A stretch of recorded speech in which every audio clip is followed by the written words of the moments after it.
پڑھتے ہیں ہم طلحہ کی جانب اور ان سے جانتے ہیں. طلحہ طوبہ فاؤنڈیشن کے حوالے سے ہمیں بتائیے. دیکھیے طوبہ فاؤنڈیشن میں جو لفظ طوبہ ہے نا، اس کے بارے میں پہلے میں بتاؤں کہ قرآن کریم کی ایک آیت ہے جس کا ترجمہ ہے طوبہ کے معنی خوشحالی کے ہیں، ہیپینس کے ہیں، اور معاشرہ اس وقت خوشحال ہوگا جب لوگ اپنے پیروں پر کھڑے ہوں گے. تو طوبہ فاؤنڈیشن بیسیکلی جو طوبہ فاؤنڈیشن کا ویژن ہے کہ معاشرے میں جتنے بھی افراد ہیں ان کے مانگنے کی روایت ختم اور وہ اپنے پیروں پر کھڑے ہوں. ان کو مچھلی کھلانا نہیں ہے بلکہ مچھلی پکڑنا سکھانا جو ہے یہ طوبہ فاؤنڈیشن کا ویژن ہے، جس کے لیے طوبہ فاؤنڈیشن پچھلے 11 سالوں سے انٹرسٹ فری لونز پرووائڈ کر رہا ہے ان تمام لوگوں کو کہ جو اپنا کاروبار کرنا چاہتے ہیں. اور اس میں کوئی جینڈر ڈسکرمنیشن بھی نہیں ہے، ہم خواتین کو بھی لون دیتے ہیں، مردوں کو بھی دیتے ہیں، حتیٰ کہ ہم ٹرانسجینڈرز کو بھی ہم نے لونز دیے ہیں. تقریباً 10 کیسز ہمارے پاس ایسے ہیں کہ جو ہم سے لون لے کر اپنا کاروبار اب تک کر رہے ہیں. تو ہم چھوٹے پیمانے پر اورنگی ٹاؤن میں یہ کام کر رہے ہیں، جس میں ہم نے اب تک 3,500 بورورز کو، 3,500 فیملیز کو ہم نے انٹرسٹ فری لونز دیا اور اس کی ریکوری بھی ہو رہی ہے. تو یہ بیسکلی طوبہ فاؤنڈیشن کا بیسک مقصد ہے. اس کے علاوہ ہمارے کچھ سب ڈپارٹمنٹس ہیں جس میں ایجوکیشن ہے، ہیلتھ ہے اور ووکیشنل ٹریننگ ہے. اس کے علاوہ وومن امپاورمنٹ کے لیے سافٹ اسکلز ٹریننگ ہے، جس میں جو گھر میں کام کرنے والی خواتین ہیں، کیونکہ بہت ساری چھوٹی انڈسٹریز گھروں میں موجود ہیں، تو ان کو بیسکلی امپاور کرنے کے لیے طوبہ فاؤنڈیشن 11 سالوں سے انٹرسٹ فری لونز پہ اور ان تمام چیزوں پہ ہم کام کر رہے ہیں. Okay, that's very nice. تو 11 سال ہو گئے آپ کو یہ خوبصورت کام انجام دیتے ہوئے. کیا سوچا تھا پہلے جب سٹارٹ ہوا تھا 11 سالوں پہلے کی اگر میں بات جاننا چاہوں تو جب سٹارٹ ہوا تھا تو کیا سوچا تھا کہ آپ جو ہے اتنے سالوں تک جو ہے لوگوں کی مدد کر سکیں گے؟ کیا کیا مشکلات فیس کی آپ نے؟ دیکھیے میں تو بنیادی رکن میں نہیں تھا. اس میں 3 لوگ تھے، کیپٹن مرحوم حامد رضا صاحب، حافظ محمد شاہد جو کہ ابھی صدر ہیں، اور شبیر عالم صاحب تھے. ان تینوں نے مل کر یہ ویژن لے کر انہوں نے سٹارٹ کیا تھا کہ جو بھی لوگ ہمارے معاشرے میں ہیں نا وہ کس طرح سے اپنے پیروں پر کھڑے ہو جائیں. بہت سارے ایسے افراد بھی ہمارے معاشرے میں ہیں کہ جو زکوٰۃ نہیں لیتے، جو کسی سے بھیک نہیں مانگتے، جن کا ضمیر گوارا نہیں کرتا کہ وہ کسی دسترخوان پر بیٹھ کر کھانا کھائیں. وہ چاہتے ہیں کہ آپ ہمیں خود پیسے دیں، ہم اس سے اپنا کاروبار کریں گے اور ہم خودداری کا ثبوت دیتے ہوئے ہم آپ کو پیسے واپس کریں گے. تو ہمارے پاس ایسے بھی کیسز تھے کہ جو ہاتھ پیر سے معذور تھے لیکن اس کے باوجود بھی وہ ہم سے قرض لیا انہوں نے اپنا کاروبار شروع کیا اور پھر اس کے بعد آج الحمدللہ وہ اسٹیبل ہیں، سیٹل ہیں. تو یہ ان تینوں کو کریڈٹ جاتا ہے کہ انہوں نے یہ ایک ویژن ان کا تھا جس کو اب میں آگے بڑھا رہا ہوں. پچھلے 2 سال سے میں جنرل سیکریٹری ہوں، تو میں اس چیز کو آگے لے کر جا رہا ہوں. اور ہمارا بھی براڈ ویژن یہی ہے کہ ہم پورے پاکستان میں جو ہے یہ سلسلہ مائکرو فائنانس بینک کا شروع کریں، مواخات کی ایک اعلیٰ مثال قائم کر کے دکھائیں اپنے معاشرے میں، تاکہ ہمارے معاشرے کا ہر شہری جو ہے نا وہ سہل پسند نہ ہو.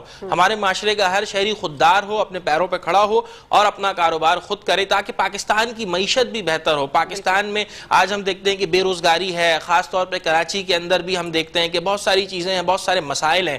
تو اس میں ہم سمجھتے ہیں کہ سرمایہ دینا بہت ضروری ہے. اگر ہم کوئی کورس کرا دیتے ہیں یا ہم صرف ویسے ان کو وربلی بتا دیتے ہیں تو یہ میں نہیں سمجھتا کہ بہت کافی ہوگا جب تک ہم اس کو سرمایہ نہیں دیں گے. کہ اسٹوڈنٹ ہے وہ کورس کرتا ہے، جیسے ہمارے پاس ایک بچہ آیا، اس نے کہا کہ سر میں ٹیکسیشن کی سروس پرووائڈ کرنا چاہتا ہوں کمپنی میں، تو مجھے آپ سے 30,000 روپے لون چاہیے. میں نے کہا آپ 30,000 کا لے کے کریں گے کیا؟ اس نے کہا سر میں 15,000 روپے کا لیپ ٹاپ خریدوں گا اور یہ 10,000 روپے کا کورس ہوتا ہے ایک جگہ سے، میں یہ کورس کروں گا اور میں کمپنی کو ٹیکسیشن کی سروس پرووائڈ کروں گا، جس کی وجہ سے اب یہ ہوگا کہ میں در کی ٹھوکریں نہیں کھاؤں گا، میں جگہ جگہ جا کے اپنی سیویاں دے کے ذلیل نہیں ہوں گا، بلکہ میں خود اپنا کام کر سکوں گا. اس طرح سے ایک خاتون ہمارے پاس کل ہی کی رپورٹ ہے، کل آئیں، انہوں نے کہا کہ آپ ہمیں 30,000 روپے لون دیں، ہم 2 جو کی مشین اپنے گھر میں لگائیں گے اور بہت سارے برانڈ کے جو کپڑے ہیں وہ آتے ہیں سلنے کے لیے، تو وہ ہم کٹ پیس کے حساب سے سیئیں گے، ہمارے پیسے جنریٹ ہوں گے، ہم آپ کو سال کے اندر واپس کریں گے. تو ہمارا جو پروسیجر ہے وہ 1 سال کے اندر واپس کرنا ہوتا ہے، جس پہ کوئی سود نہیں ہے، کیونکہ سود اللہ تعالیٰ کے خلاف اور اللہ کے نبی کے خلاف ایک جنگ ہے اور پاکستان ایک اسلامی ملک ہے.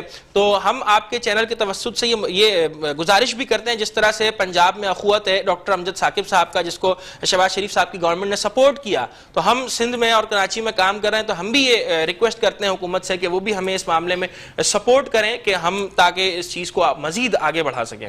بالکل، بہت حسین کاوش ہے آپ لوگوں کی جانب سے. مزے ہیں طلحہ سے کہ ہمیں بتائیے گا کہ جو ایسا آپ نے بتایا طوبہ فاؤنڈیشن لونز پرووائڈ کرتے ہیں، تو ذرا یہ بتائیے گا طریقہ کار کیا ہے لون حاصل کرنے کا؟ دیکھیں لون حاصل کرنے کا بہت آسان سا طریقہ کار ہے کہ آپ 2 شخصی ضمانت پر لون حاصل کر سکتے ہیں. یعنی 2 آپ کے ضمانتی ہوں گے، آپ کے شناختی کارڈ کی کاپی، ان کے شناختی کارڈ کی کاپی اور گیس کے بل کی کاپی آپ جمع کرائیں گے. پھر وہ ہمارا انکوائری پروسیس میں چلا جاتا ہے قاسم بھائی کے پاس. قاسم جو ہے وہ جونیئر قاسم کو دیتے ہیں اور پھر وہ گھر جا کے ان کی انکوائری کر کے پھر وہ اپروول کے لیے مینیجنگ کمیٹی کے پاس آتا ہے اور پھر ہم ایک ڈسبرسمنٹ کرتے ہیں ہر مہینے جس میں ہم 40 سے 50 لوگوں کو لون دیتے ہیں. تو اس ڈسبرسمنٹ میں ہم اس کو شامل کرتے ہیں اور ان کو لون پرووائڈ کر دیتے ہیں. اب تک ہماری 115 ڈسبرسمنٹ ہو چکی ہے جس میں ہم لوگوں کو انٹرسٹ فری لونز پرووائڈ کر رہے ہوتے ہیں. اور جیسا کہ میم کا بھی میں بتاتے چلوں یہ ATWA ہیں ہماری ادارے یعنی ایڈوائزر ٹو وومن افیئرس. تو ہم زیادہ تر جو ہے نا آپ کو پتہ ہے اورنگی ٹاؤن میں یا دیگر علاقوں میں بھی work from home remote work کا بڑا ایک کانسیپٹ جو ہے وہ چل چکا ہے اور کورونا کے بعد سے تو اور مزید زیادہ جو ہے گھر سے بیٹھ کے سروسز پرووائڈ کی جا رہی ہیں. تو ہم اس پر بھی کام کرتے ہیں. میم بھی بڑا اس کے حوالے سے ایڈوائز دے رہی ہوتی کیونکہ یہ خود بھی لیکچرر ہیں CBM میں. تو یہ ساری چیزیں جو ہیں وہ اس وقت ہمارے پائپ لائن میں ہیں جو چل رہی ہیں اور ہم کوشش بھی کریں گے کہ ہم اس چیز کو مزید آگے بڑھائیں تاکہ ہمارے معاشرے کے اندر اسٹیبلٹی پیدا ہو اور اکنومیکلی الٹیمیٹلی یہ پاکستان کو مضبوط کرنے کی استحکام پاکستان کی ایک کوشش ہے.